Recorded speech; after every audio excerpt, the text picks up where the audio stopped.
రసీదు పొందాల్సిందిగా అమౌంట్ ఇచ్చి కానీ ఏదైనా వస్తువు పేద ధరలు ఏదైనా ఇచ్చి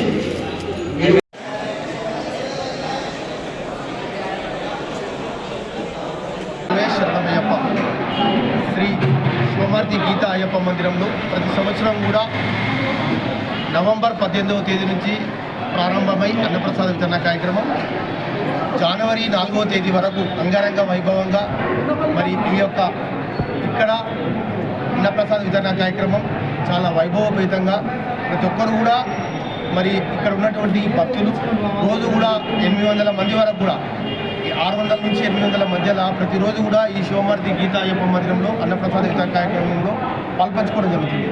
మరి ప్రతి సంవత్సరం కూడా అనేక మంది దాతలు వారి దాతృత్వ గుణంతో ఇక్కడ ఈ అన్నప్రసాద వితరణ కార్యక్రమం నిర్వహించడం జరుగుతుంది. ఈరోజు ప్రత్యేకమైన రోజు, ఎందుకంటే మరి కులాలకు మతాలకు అతీతంగా మరి మనందరికీ తెలుసు షాద్ నగర్లో కేపీ అంటే అలో షాద్ నగర్ అని అందరినీ కూడా పొద్దున్న లేస్తే రాత్రి వరకు కూడా తన పాటలతో మరి అందరినీ కూడా తన ఉత్సాహవంతమైన వార్తలతో ఫ్లాష్ అని మనం రోజు వింటుంటాం. మరి వారు నిజంగా కూడా మతాలకు ప్రతీకగా ఈరోజు నిలుస్తూ మరి వారు ప్రతి ఏటా కూడా మరి నందిగాం అక్కడ కొత్తూరులో నందిగాం టెంపుల్లో మరి అక్కడ కూడా వారు అన్నప్రసాద వితరణ కార్యక్రమం ఒకరోజు నిర్వహించడం జరుగుతుంది.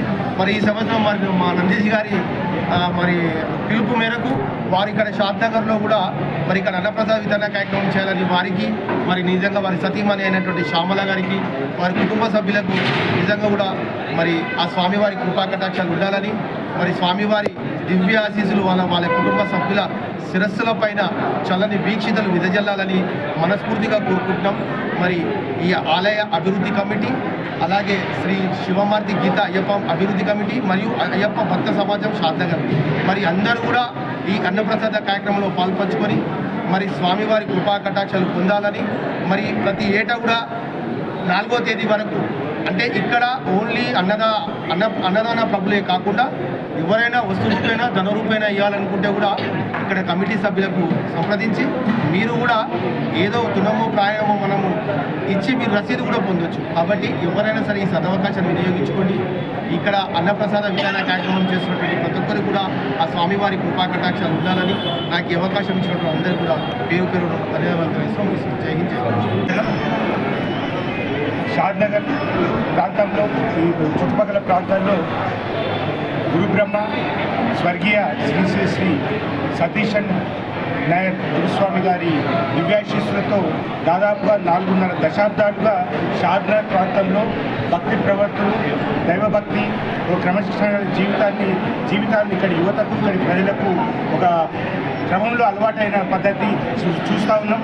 ఇటువంటి సందర్భంలో శివమార్తి గీత అయ్యప్ప మందిరం గతంలో అయ్యప్ప మందిరం లేకపోయింది.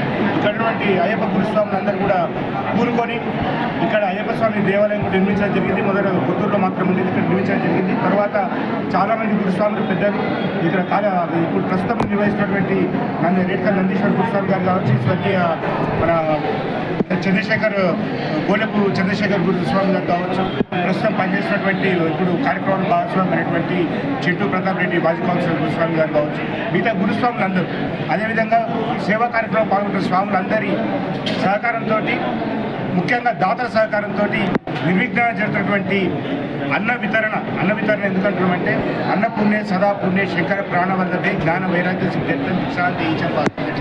శివుడు సాక్షాత్తు పరమశివుడే అన్నపూర్ణ అంటే పార్వతీదేవుల ముందర భిక్షాపాత్ర పట్టుకున్నటువంటి సందర్భం. మా దేవదేవుడు ఈరోజు దానాలన్నింటిలోకి మహాదానం అన్నదానం అంటారు. ఎందుకంటే బంగారం దానం చేసినా చాలు అనం, భూమి దానం చేసినా చాలు అనం, కీర్తికాంక్ష పేరెంత వచ్చినా ఇంకా రావాలని కోరుకుంటాం. ప్రపంచ మంచులు విశ్వ మంచులు దాటాలన్నా ఇంకా దాటాల్సింది, చూడాల్సింది ఇంకా ఏదో ఉందని కోరుకుంటాం.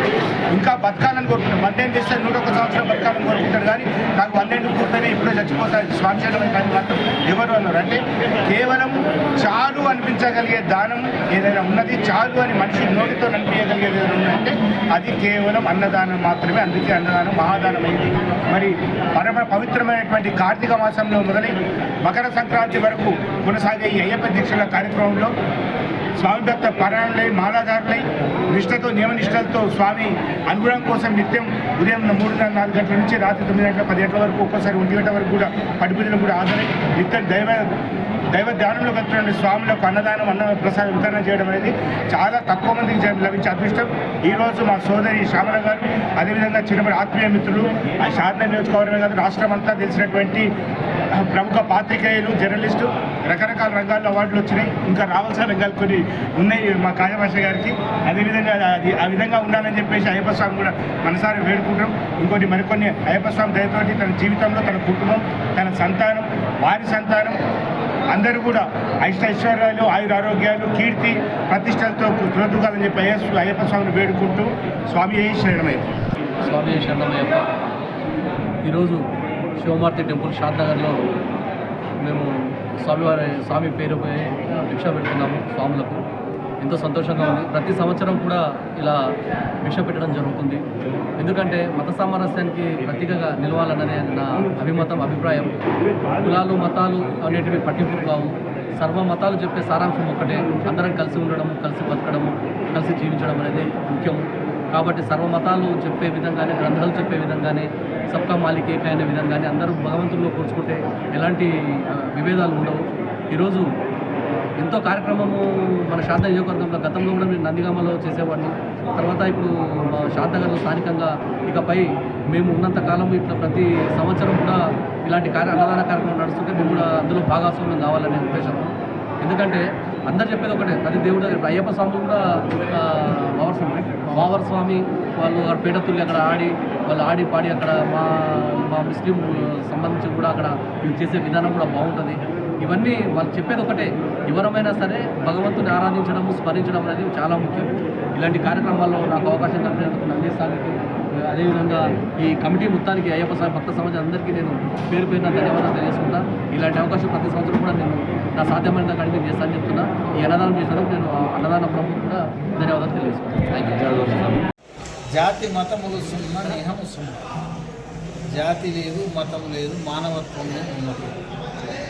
జాలరికి వ్యాసుడు, మాలెతకు పరాశరుడు, సుతుడు దీదులేరి లెక్కకి దించి గణికాగర్భ సంభూతులు వశిష్ఠ మహాముని తపనా బ్రాహ్మణో జాత సంస్కార పత్రకారం. సంస్కారం వల్లనే కులము మతం అన్నారు తప్ప ఎవరు పుట్టుకొని బ్రాహ్మణుడు వాడు, క్షత్రియుడు వాడు చూడు. కాబట్టి ఈరోజు నాకు ఉదయమే కాజపాష సోదరుడు చెప్పడం జరిగింది అయ్యప్ప స్వామి గుళ్ళో. అందుకు నేనేమంటున్నానంటే, దేవునికి రూపము, రంగు ఇవన్నీ ఏమి లేవు. అందుకే మనం ఏం చేస్తాం, దేవుని దగ్గర మొదలు దీపం ముట్టిస్తాం, అగ్ని. మన లోపల కూడా అగ్ని ఉన్నంతసేపు మాట్లాడతాం. అగ్ని ఉపసంహరించుకుంటే జై భద్రం బలి అవుతుంది. అందుకే మొదలు అన్ని దానాల కంటే అన్నం దానం. ఏ పదవి ఇచ్చినా మరొకసారి కావాలంటాడు, ఎన్ని డబ్బులు ఇచ్చినా ఇంకా కొద్దిగా కావాలంటాడు. కానీ అన్నం పెడితే మాత్రం చాలన్నాడు. ఇంకా బలవంతంగా పెడితే అది అజీర్ణమవుతుంది. ఒకసారి తింటే యోగి, 2 సార్లు తింటే భోగి, 3 సార్లు తింటే రోగి. బ్రహ్మార్పణం బ్రహ్మవేరు బ్రహ్మగిణం బ్రహ్మణాహుతం బ్రహ్మైవ తేన గంతవ్యం బ్రహ్మ కర్మ సమాధి.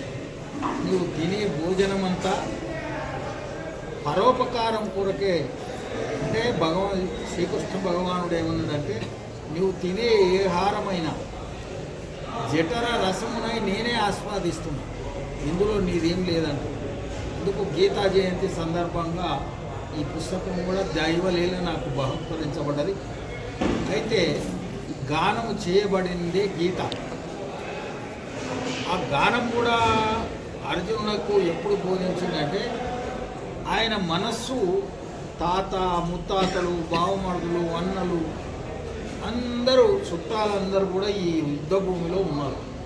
అంబాలా నగరం పంజాబ్ రాష్ట్రం దగ్గర ఢిల్లీలో వచ్చి చూసి అది బాధ కలిగిందనమాట. వీళ్ళందరినీ చంపి నాకు ఉపయోగం ఏమున్నది అని ఆయన మనస్సు ద్రవించింది. అంటే ఇంకా ఎందుకురా ఈ జీవితం అనేది వచ్చింది. అప్పుడేమనుకున్నాడు కృష్ణ భగవానుడు అంటే, ఈయన మనస్సు వైట్ పేపర్ అయింది.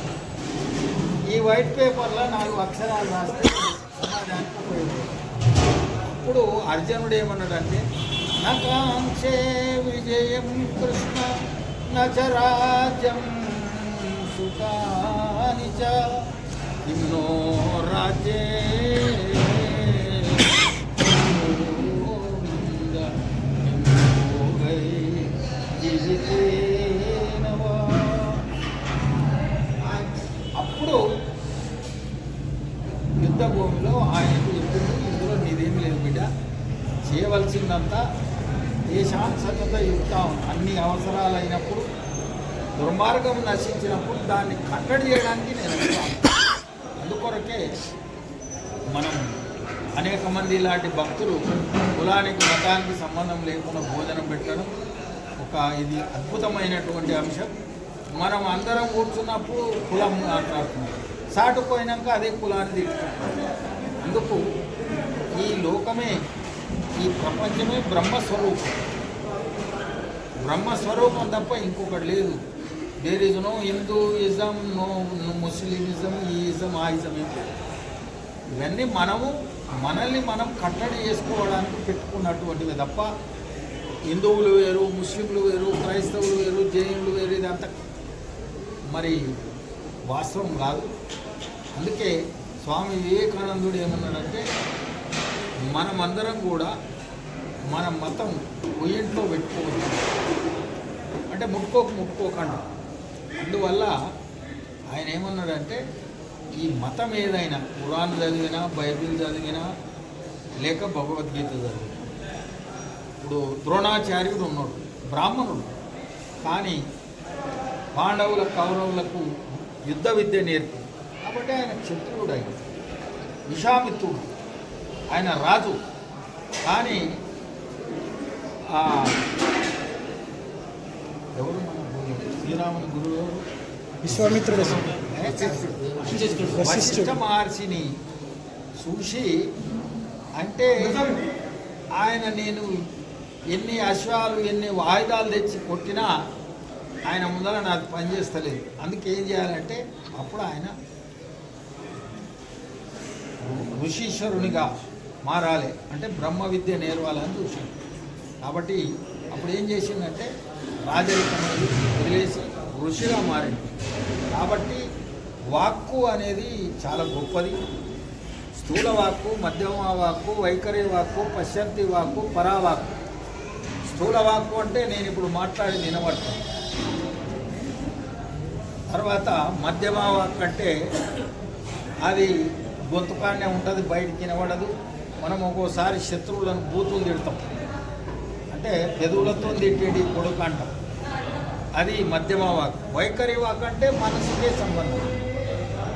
అయితే పరావాకు అంటే బొడుకాడి మాట, నీ బొడుకాడికి వెళ్ళి చెప్పిన ఆడేవాడు అంట, అంటే ఇక్కడికి వెళ్ళి చెప్పలే నాలుక మీద ఆడింది అని. అందుకొరకు మనం